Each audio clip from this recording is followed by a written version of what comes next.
پاکی دا تعالی رایا خدای اوس یہ لري شو اللهم نو پاکی دا تعالی را اے د ټولو صفاتونو مالک خدای. نو عزیزانو عرض میں داو چې سبحانك اللهم یو سبحان بس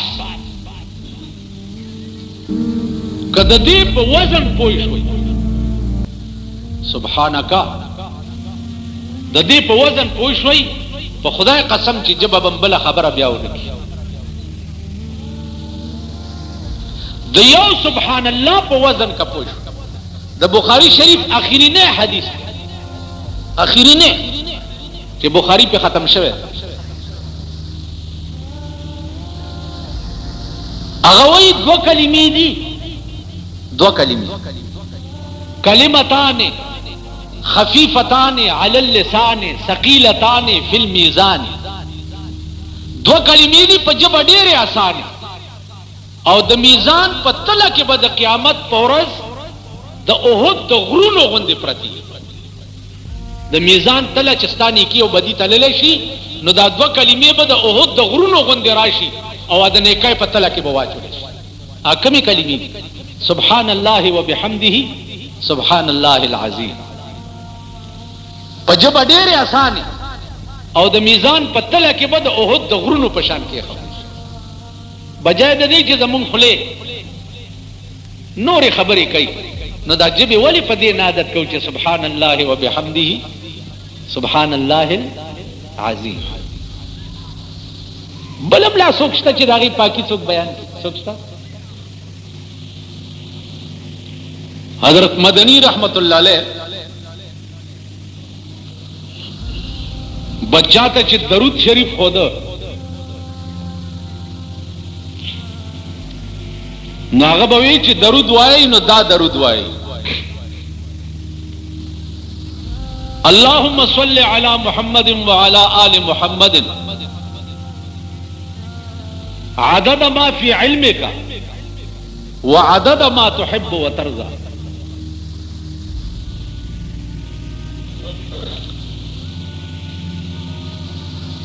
اللهم صل على محمد وعلى آل محمد عدد ما في علمك.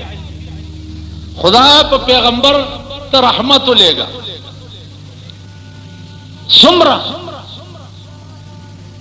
عدد ما في علمك. خدا پا اغا شمار پہ رحمت رو لے گا چی کم شمار ستا پا علم کے اندازہ کوئی اس گورے زچے او تچی حساب کو کنا یو دوا درے شل سل زر لک کروڑ عرب بدم کرب دغه نه پاخو حساب ختم شي. ٹھیک ده کرب نه خو ما خیال ده حساب ختم شي. اوس ته دا وای چې خدای ته درود ورېګه پر رسول الله صلی الله علیه وسلم باندې یو کرب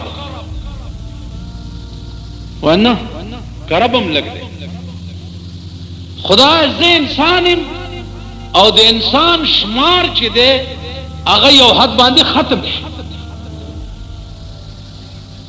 یو حد باندې ختم شي. یا الله ته په هغه شمار په در رحمت راولېګا چې کم شمار ستا په علم کې دی نو چې څومره الله دی نو دومره به په علم کې شمار نه او تاسو اندازه لګوئ حساب وکړئ. ها عدد ما فی علمک پا اغا شمار چی کم شمار ستا پا علم کی دے او بل وعدد ما تحب و ترزا او پا اغا شمار خدای چی تیخ وقت گانے او تپی رازی کی. داد مولانا حسین احمد مدنی رحمت اللہ علیہ چی چاہتا بیعت بہو کو او درود شریف بے ورطا خودو نو دا درود بے ورطا تاسو خیال را قصیدی بردی والا یو درود ویلے مولایا صلی وسلم دائما ابدا.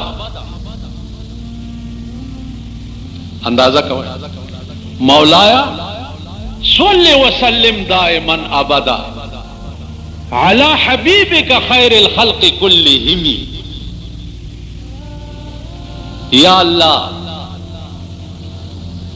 صلی وسلم دائما ابدا. خدای رحمت را لے گا په جناب رسول الله صلی الله علیه وسلم باندې دائما ابدا تر ابد الاباد پور. خدا دارچا خپل خپل شان دائما ابدا پچا علی حبیبک خیر الخلق کلهم، پخپل محبوب باندې چا د ټولو مخلوقاتو نو چت. نو تاسو ته یا ایها الذین آمنوا صلوا علیه وسلموا تسلیما. تاسو په درود وایي اللهم صل علی محمد وعلى آل محمد عدد ما فی علمک وعدد ما تحب وترضى. نو زما عزیزانو عرض میں داو چنین مستجمع ده ټول صفاتو د پروردگار عالم.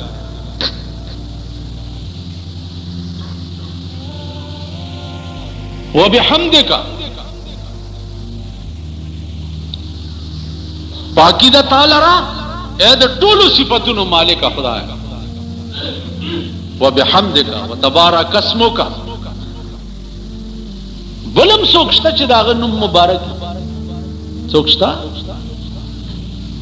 وتعالى جدک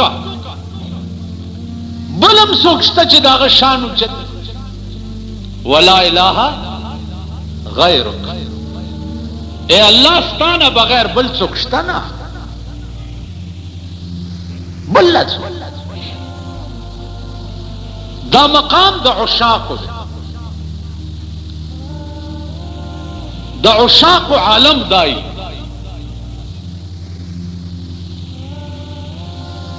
چه اغی استغراق فی اللہ راشی ناغت بل چوک نخکار دنیت تڑلو نباد با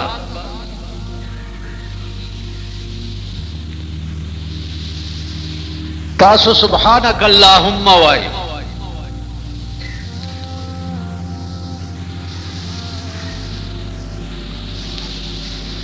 ولا الہ غیرک چو آئے ناغے پسیب بیا اعوذ باللہ وائی.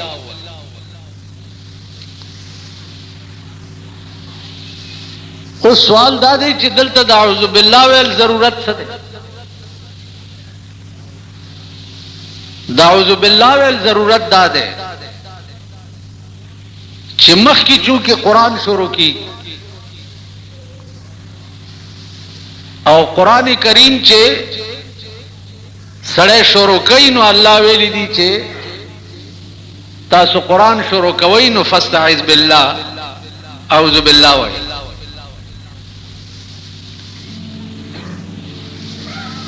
بیا بور پسی بسم اللہ ہوئے. بسم اللہ کی فلسفہ دادا جناب رسول اللہ صلی اللہ علیہ وسلم فرمائی چکم کار چی سڑے بھی بسم اللہ شروع کی آ لنڈے بچے ہے کہ برکت نہیں. نو بسم اللہ بم دے دا پارا ہوا ہے. بیا بور پسی الحمد شروع کی.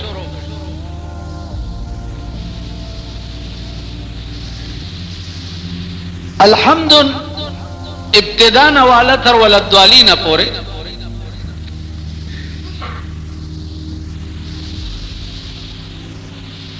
علماء لکی چھے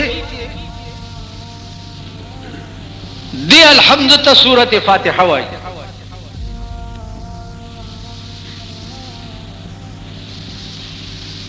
لکہ دا قرآن تفسیر چے سنگا حدیث تھی دغسد دی یو سورت فاتحہ طول قرآن تفسیر گویا اجمالی طور باندے طول قرآن چے دے پدی فاتحہ کے پروت.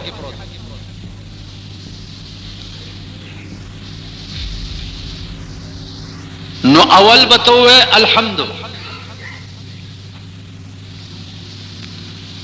व अलहम्दु के अलिफ और लाम दी। दा अलिफ और लाम पर अरबी लुगत के पसलोर किस्मत।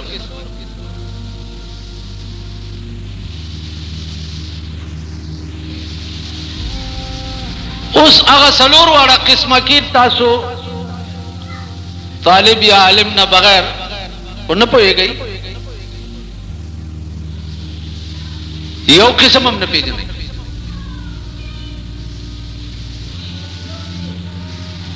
और दुमरा पोइशी की दलता अलिफ लाम ची दी दाद पारद जिन्स दी।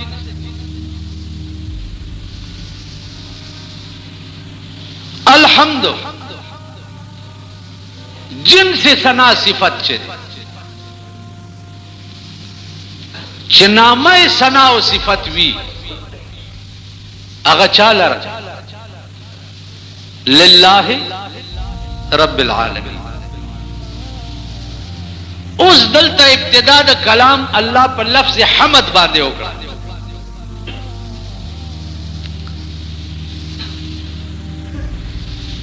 अजीजानो लफ्ज़ हमद चे दे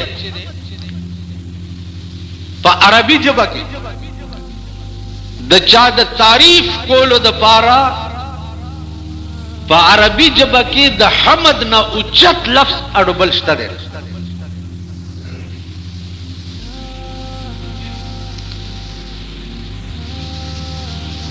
वो सवाल दादे चे तुमरा उच्चत लफ्ज़ वली मुंतखब करेशो द तारीफ द परवरदिगार आलम द पारा। वही द इंतखाब दो वजी यो वजह दादा चिदा तारीफ द चा कीगी नुदन उच्चत जात पदे कायनात के बल सोचता नु चे सुमरा जात उच्चत ते नु दुमरा वर्ता लफज उच्चत मुंतखब। तासु द अर लफ्ज बांधे द बल चा तारीफ कोले शी देव इंसान मुताल्लिकम तवेले शी चिदा रहीम दे दा करीम दे। लेकिन देव इंसान मुताल्लिक संग चित दान शिवेले चिदा अल्लाह दे नुद्दा से दे इंसान मुताल्लिक त लफ्ज़ हमदम द शिवेले। मसलन जताते हुए मच अहमदु का जस्ता हमद बयानो नु पर लफ्ज़ हमद सरस्ता तारीफ जनशम कोले जका चे लफ्ज़ हमद चे दे दा खास ते पजात द परवरदिगार आलम दा बता सुला पेशावर खार नासर खान इस्लामी कैसेट हाउस बैरून कचहरी गेट अशरफ रोड सराय फकीर खान द नासर खान सरा साथ मिलावीगी। क़याम रुकू और सजदा ददी मुताल्लिक कुरान करीम हुक्म करे वरकऊ मअर राकिईन नो वरकऊ सीगद अमर दा हुक्म दे चिता सुरुको कई नो दा फरज दा कप मुंस के रुको नशवा नु मुंज न की उस रुको पर कमा तरीका कवे नो अगा तरीका बिया अमली तौर पैगंबर खोदले।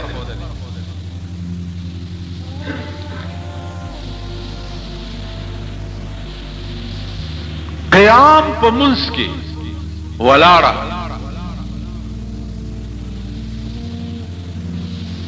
ददी मुताल्लिक कुरान करीम हुक्म करे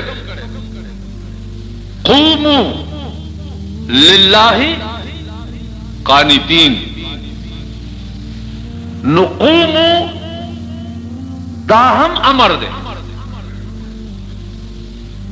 नु क़याम मुताल्लिक अल्लाह क़ूमू वेली दी नु क़याम हम पर मुंस के फरज दे।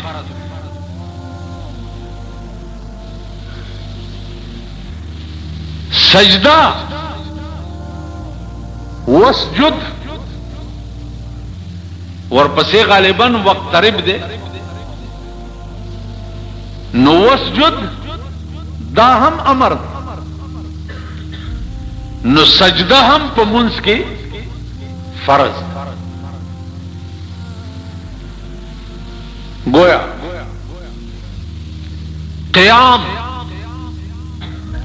دا فرض دے منځ کې کولاړه ونش منځ نه کی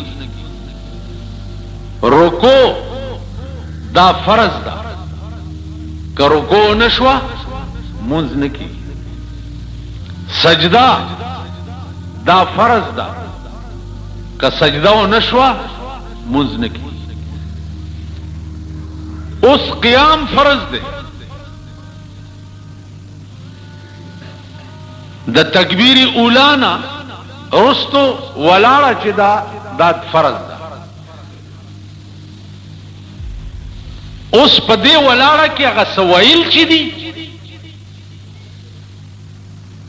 نو ویلو کې قرات چې ده دا په قدر د مقدار د یو آیات دا فرض یو آیات مقدار لا تلاوت بکای دینا باقی چې ده هغه واجب ده رکو فرض پر رکو کی سبحان ربی العظیم ویل دا سنت تھی رکو دی ملا ٹیٹولو تا وی ملا با ٹیٹے اس پیغمبر ویلی چی ملا با سنگا ٹیٹے ملا با دا سی ٹیٹیل چی ستا پا دی ملا باندی سوک دا اوبو ڈک جام کی دی و اغا توی نشی دا سے رکو با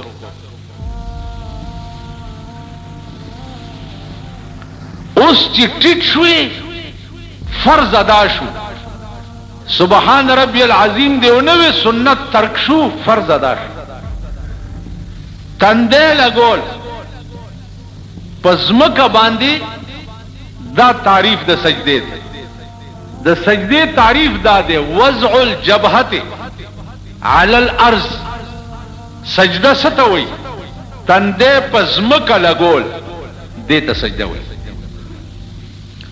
اس پوز او تندے چے دے دا یو اندام دے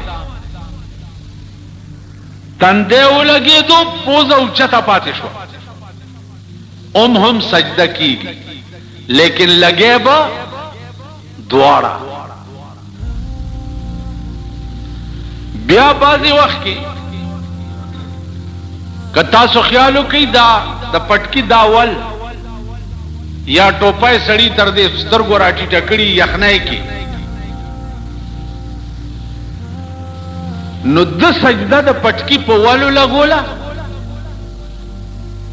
یا پاگا ٹوپای دا پاسو لگولا نو دا مکروح دی دے سر منز مکروح کی گی نا سجدے پٹیم کے با ٹوپای او دا پٹکی وال دا سکے چستا تندے پزمکا باندے ہو لگی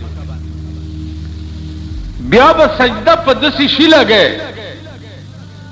چه داغے زور زمکی لورزی زکا چه ماتا استارزو کو چه وضع الجبہت علی الارض پا زمکا تندے لگول دیتا سجدہ ہوئی کتا سجدہ پا دا سے توشک یا فوم باندے او لگے چه داغے زور زمکی تا ورنرغے نو بیا سجدہ نکی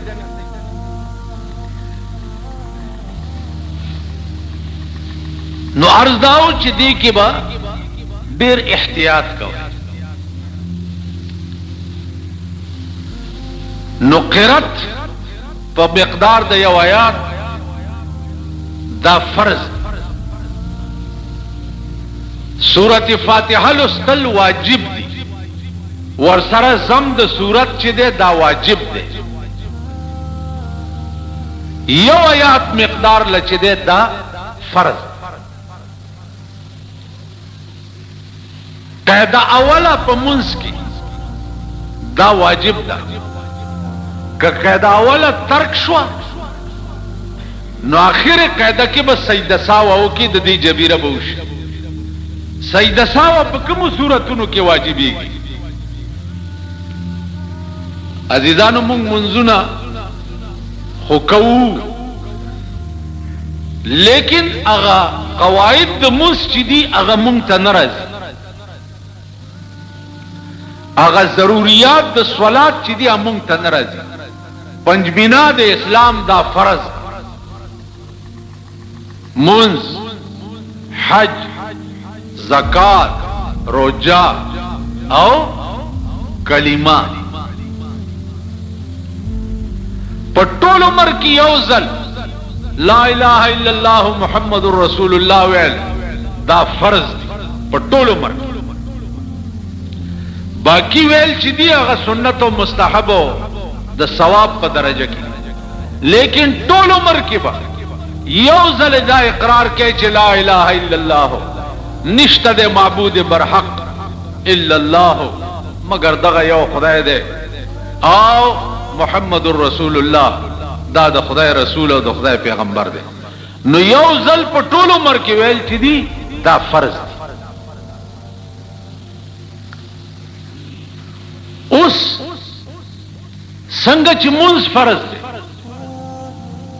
دا سبق قواعد د منځ د کول دا فرض دی. مثلا منځ پسماتی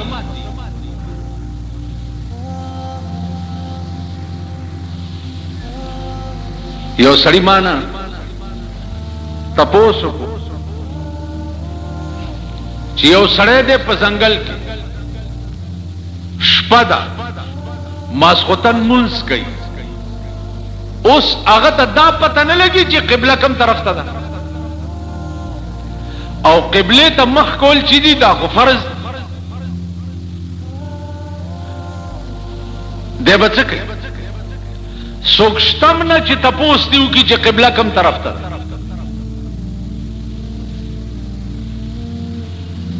دی به څه کوي؟ اوس دا مسله چې سړی له نه ورځي انا به مونځ پاتې شي حیران چې زه څه وکړم. دی به تحرا کوي. تحرا معنا سوچ فکر راغلی د کوم طرف نه وم په کومه لاره چې راتلم نور کوم طرف ته ها ها ها ها ها دا سوچ به وکړي هغه سمت به برابر کړي چې په سوچ کم سمت دی برابر کړي او هغه طرف ته منځ وکړي. که وروستو بیا څوک پیدا شو پته هم لګېده نو منځ شوی دی. ځکه چې قرآن وایي اینما تکونو اینما تولوا وجوهکم فثم وجه الله. کم طرف ته چې تاسو مخ کوئ دغه طرف ته خدای دی. دا د قابل جهاد چې الله پاک مقرر کړی دی دې کې راز دا دی چې د مسلمانانو منځ کې یک جهادي راشي اتحاد او اتفاق راشي. کینی الله خو هر طرف ته نو دی به تحرا کوي او په تحرا باندې به هغه سمت د کعبې چې دی نو معلوموي. عزیزانو اوس یو ځای کې دی برابر شو التا اوبه نشته. اوس دی به څه کوي؟ به اوبه نشته تیمم ووایه. زه دې جومات لرالی اوبه نشته نو به ته تیمم ووایه. خو دې جومات ته یو سړی راغی مانځه ټیم او اوبه نشته نو تیمم ووایه. نه یو میل مقدار باندې اوبه چې لري وي نو تیمم جایز نه دی. یو میل مقدار باندې اوبو پسې به ځې او هلته به اودس کې او بیا به مونځ کوې. چې د یو میل مقدار نه زیاتې اوبه لري وي نو بیا تیمم روا دی او بیا مونځ په تیمم وکړي. نو عزیزانو دا احکامات د صلات. اوس سجده ساوه ده په منځ کې په کومو صورتونو کې واجب دي. د دې اصول دي دوه. قسم ترک د واجبو او تاخير د فرض. کم سيزونه چې په منځ کې واجب دي او هغه ترک شو، مثلا په وترو کې دعا قنوت چې دا واجب دی، ته د الله اکبر په ځای رکوع ته لاړې، نو رکوع نه به بیا قیام ته نه ځې او نه به دعا قنوت اللهم انه نیغ به سجدې ته لاړ شي، دعا قنوت به پرېږدي او آخر کې به سجده ساوه.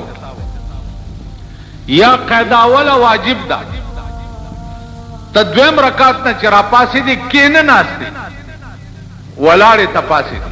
ولاړې کې بیا دوه صورت دي، که ته ولاړې ته نږدې وي نو کېنې به نه، او که ته ناستې ته نږدې وي نو کېنې به او اتحیات به ووایې، او که ولاړې ته نږدې وي نو کېنې به نه، قاعده به پرېږدي او آخر کې به سجده ساوه. نو د واجب د ترک په صورت کې به سجده ساوه واجب شي. او که فرض کې تاخير راغی، فرض مثلا آخره قاعده فرض.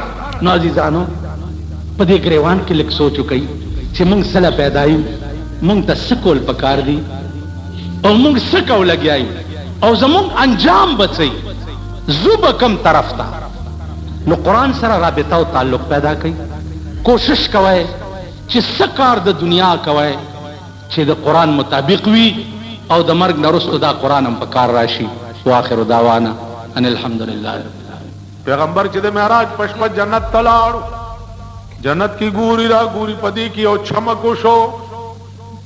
رسول الله صلی الله علیه وسلم حیران شو چې جوړ د خدای د نور تجلی وشو. جبريل وی تجلی نه دا پاس جنای چې ولاړه ده دینه ته چلو شو و جنای تجلی وکړو څوکې وې ز په دې جنت کې د امت له چې کمی هوري خدای پیدا کړی دي داغي نوکر یم وې دارنا د تشي وشو وې دارنا د دې وشو چې ما دا سردار ولیدو نو مسکای شو لمه خوشحال شو نو په مسکیتوب زما د غاخونو هغه چمک پتا سو پریوتو نو زکه پیت ور خطا شوی چې جوړ نور تجلی دا جبريل ورته وی چې محبوبا د نوکر د غاخونو چمکی چټول جنت رڼا کوي چې مالک به څنګه خستوي. دیکھو ګورئ بیا د دنیا د خزو چې د چا بنوټي حسن دی داغه نخره ته پورته کې تابعدار ته جی حضور ورته ته او د جنت د خزو چې د چا حسن په فطری وي نو د خوان خبره ده چې د دنیا د خزو